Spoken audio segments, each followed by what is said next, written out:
ये ठीक नहीं है। तो सामना में आपने कहा है देवेंद्र फडणवीस और राज ठाकरे की मुलाकात हुई, वही भास्कर जाधव ने एक सर्वे की बात की, 54% के ठाकरे ब्रांड को मिलेगा। किस तरीके से सारी चीजों को आप देखते हो सर, ये मीटिंग को और जो सर्वे आई? छोड़ दीजिए, ऐसी मीटिंगें होती रहती है। फडणवीस साहब को लगता है कि मैं मदारी हूँ खुद और मैं सबको नचा सकता हूँ, ऐसा उनको लगता है।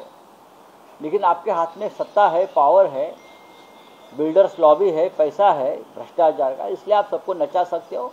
ये टेम्पररी फेस है। 54% जो सर्वे आया, इसका आपका क्या कहना है सर?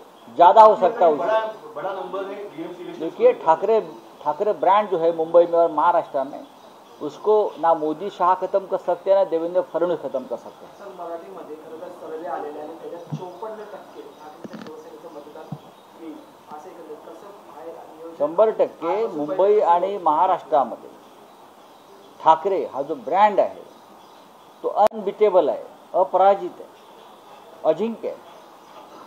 राजकारण सोडून द्या, लोकांच्या मनात आजही बाळासाहेब ठाकरे आणि त्यांच्या कुटुंबाविषयी कमालीची श्रद्धा आहे, आदर आहे। कारण महाराष्ट्रासाठी आणि मराठी माणसासाठी ठाकरे कुटुंबाने जे केलेलं आहे, संघर्ष केला आहे, त्याग केला आहे, एक स्वाभिमानी महाराष्ट्राने मराठी माणूस घडवला, त्याची तुलना कोणाशी होऊ शकत नाही।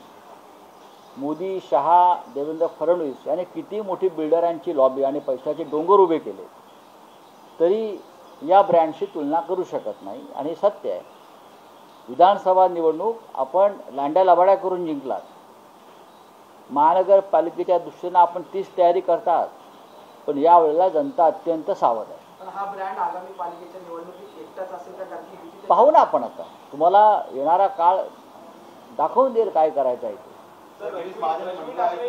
ठाकरे आणि शिवसेना पक्षात आणि पक्षामध्ये काही दिसत नाही, अंधारमय आहे आणि त्यांचे पक्षाचे ठीक आहे, बोलू इच्छुक आहे आमच्याकडे येण्यासाठी। बोलू, काय हरकत नाही।